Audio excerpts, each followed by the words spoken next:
The Pakistani Prime Minister Shehbaz Sharif is in New York. Locals in Pakistan-occupied Kashmir have called a complete shutdown on 29th of September. Pakistani media is reporting that the Capital Police has now arranged 2,000 officers and 167 platoons of the Frontier Constabulary at the request of the Pakistan Interior Ministry.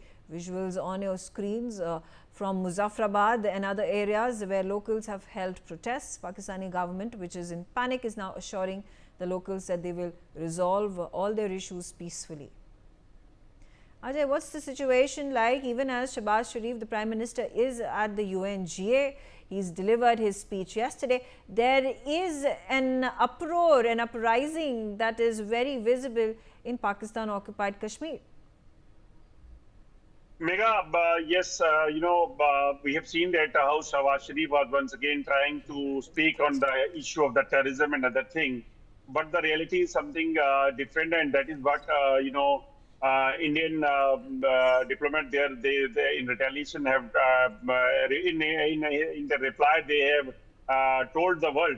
And especially if you see that even when Shehbaz Sharif was speaking on terrorism and other things over there in UN, what is happening in Pakistan-occupied Kashmir, that is definitely a very heart-wrenching, because what has happened that people in Pakistan-occupied Kashmir, they were treated as a third-grade citizen always. And we have seen that whenever they try to raise their voice, they were kept hostages, they were sent behind the wall, or they were killed.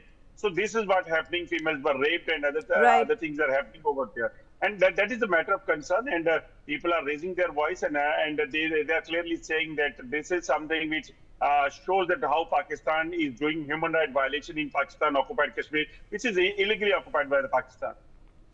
Ajay, thank you very much for joining me on the telecast. I have with me Major General A.K. Sivach also.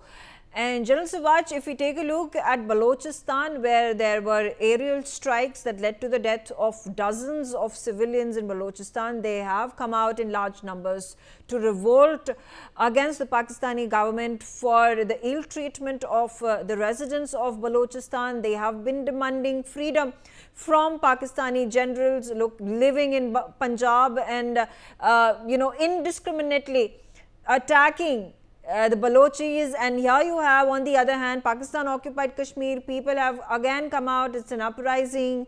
These are silent protests, peaceful protests that are taking place. At 20,000 Pakistani troops that have at this point of time been deployed in the region. What is it that the Pakistani police and Pakistani administration at this point of time is anticipating that could happen in Pakistan-occupied Kashmir in areas like Muzaffarabad? The point is very rightly brought out. The situation both in Balochistan and also in Pakistan-occupied Kashmir is becoming very critical.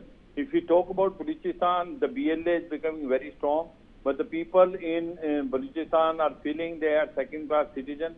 Their resources can be exploited by Pakistan.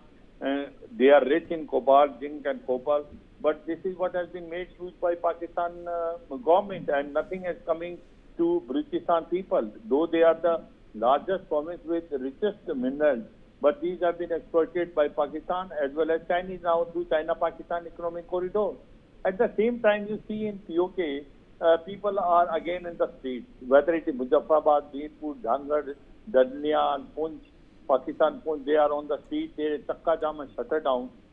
They are saying, ye jo dehshat gardi hai, iske piche vardi hai, and they want to join India, because they are seeing that the Indian part of Jammu Kashmir has progressed tremendously in last about 10 to 15 years. Yes. This side there is a development, that side, the rice and also the wheat is almost about 200 to 300 rupees per kg. And people have not got their pay and pension for last about 1 year. And so there is a discontentment, and a lot of force has been used by the Pakistan army as well as Pakistan security forces on the people. There are about 5,000 youth which is missing. So now they are saying enough is enough, and they are revolt. So you can absolutely. Thank you very much, General Sivach, for joining me on the telecast, sharing your views.